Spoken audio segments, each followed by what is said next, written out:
everybody, how's it going? Oh, I'm in my doll room. I'm in a lot of pain today. It's very cold. It's rainy, it's windy. Having a cool start to the summer. Or spring. So anyways, guys, I'm sitting in front of all my beads. And all my empty pill bottles. I gotta take all the labels off. They're good to store little beads in them, eh? When you run out, you just put the little whatever you have in them. So I'm saving those, but I gotta take the labels off.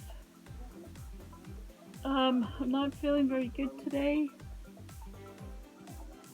I don't know what's going on. My body feels tingly. I just had a banana, just in case it was low sugar. So, yeah, and I had a doctor's appointment on Thursday, and they did some tests, and we talked and whatever. And it's really weird to go to the doctor now. You can't even touch the door. They won't let you in until they clean and they disinfect the doors, and they don't really want you touching the doors. So they have one of the medical assistants or whatever you want, secretary, and she's all gowned and she's got a mask on, and they wipe the doors down if somebody touches them before you go in, and they use the disability switch, you know, that opens the door, the power door, to open. They don't want you to touch any surface. And then everything is blocked off, like even the lounge area is blocked off. There's nowhere to sit. You have to wait in your car, and they'll come out and get you. And then every room now has a number. They'll tell you to go to, like, they won't even pass the barrier. They won't walk you to the room anymore. Like, they have their own little area. So then they tell you to go to room whatchamacallit. So I was in room 4. And, you know, it's really weird how everything has changed since COVID. And with me being sick or sickly since March, you know, I have to be very cautious about being in public, being around people without a mask, and even being out and about. I take a risk. So I woke up, started sneezing and stuff. I started, I think, yesterday. I'm sure it's allergies, you know. They put me on a new puffer. It's a powder. It's supposed to help boreal or something it's called, for my lungs and stuff, so it's supposed to help me breathe.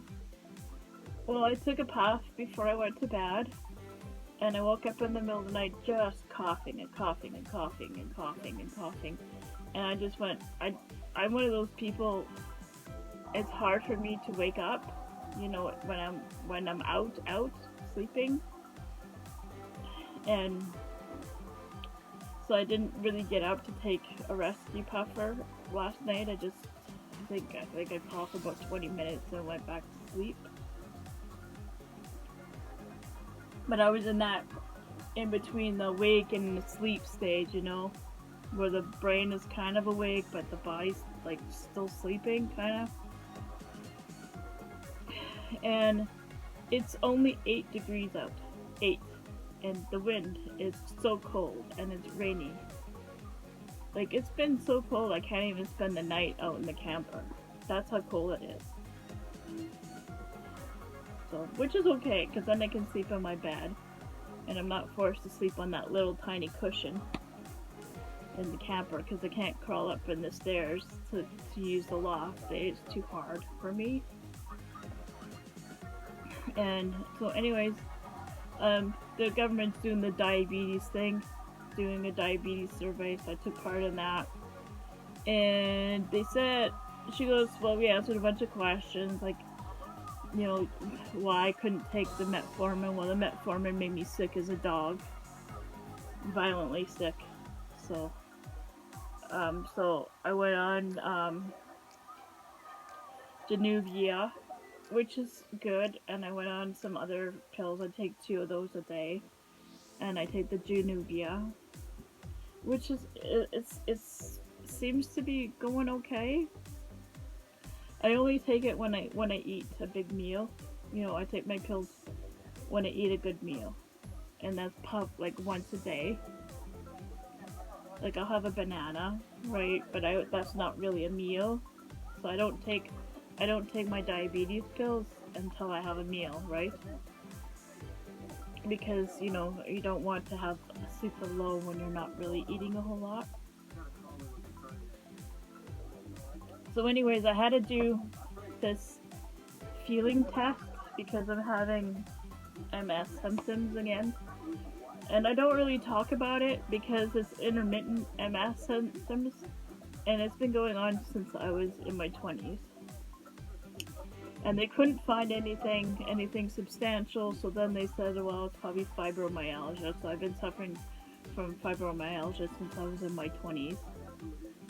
I had it, when I first had it, I had it so bad I couldn't even put clothing on.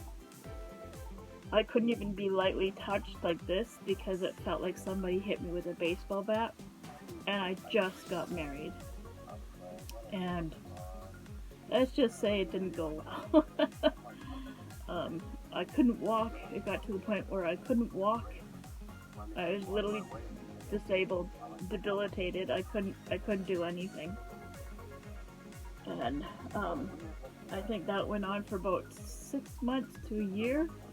It was really bad.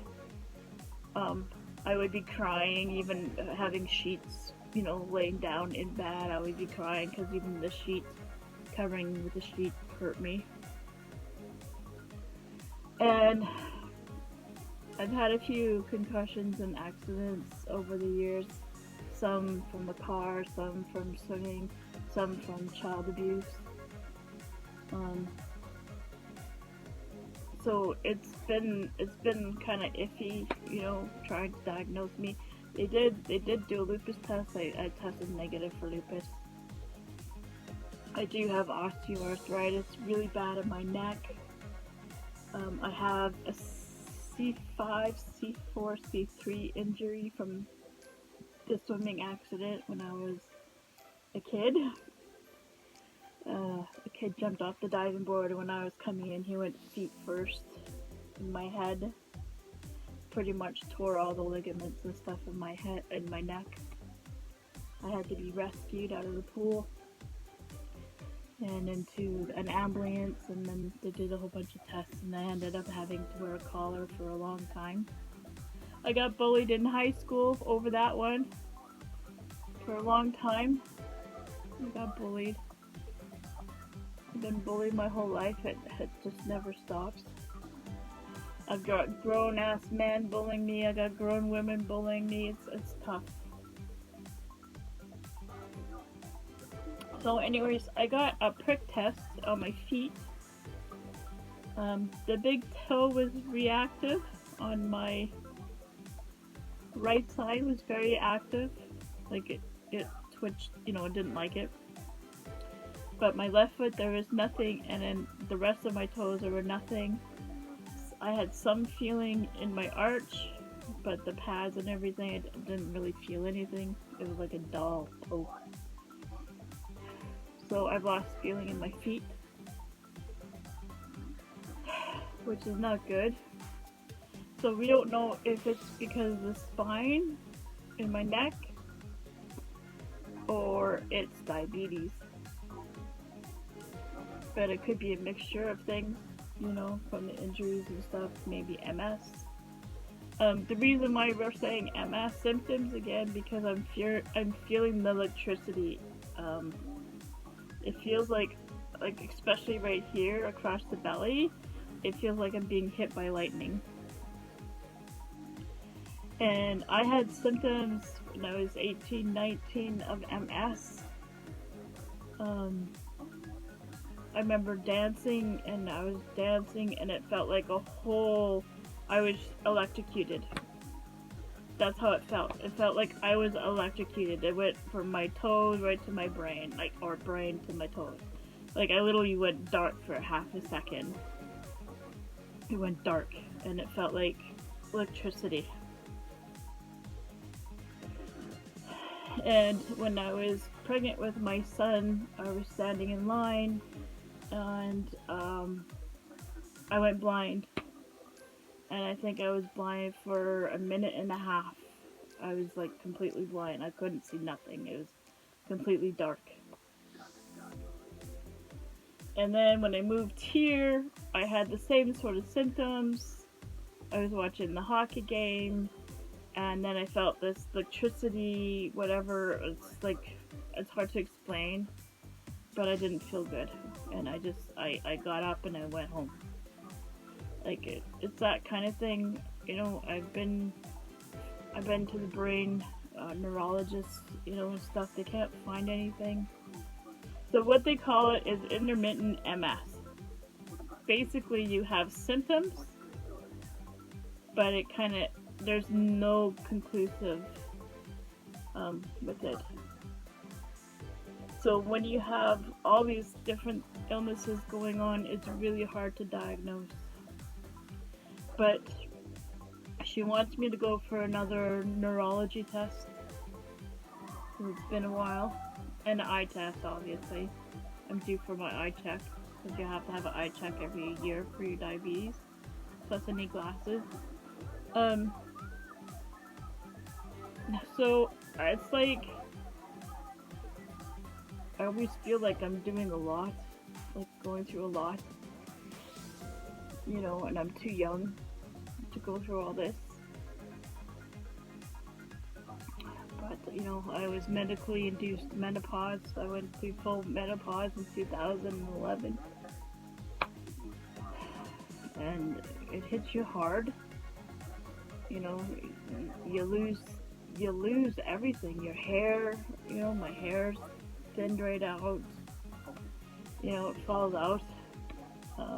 The body just got weak.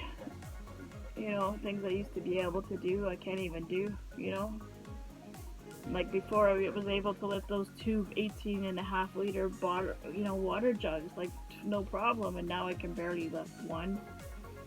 I have to slide it, I can't even lift the damn thing. And the body changes, when you go through menopause. So it's like all these symptoms are happening, and it's really tough. So that's my medical update anyway. So that's where it stands, and thank you for all the new people that are watching. And I was gonna do a video today, like with the dolls or the puppets or something, but I really don't feel very good today. Like, I'm really dizzy, so I don't feel very good at all. So, and I'm feeling numb. Maybe later I might have a nap and see how I do. So, I will talk to you guys later.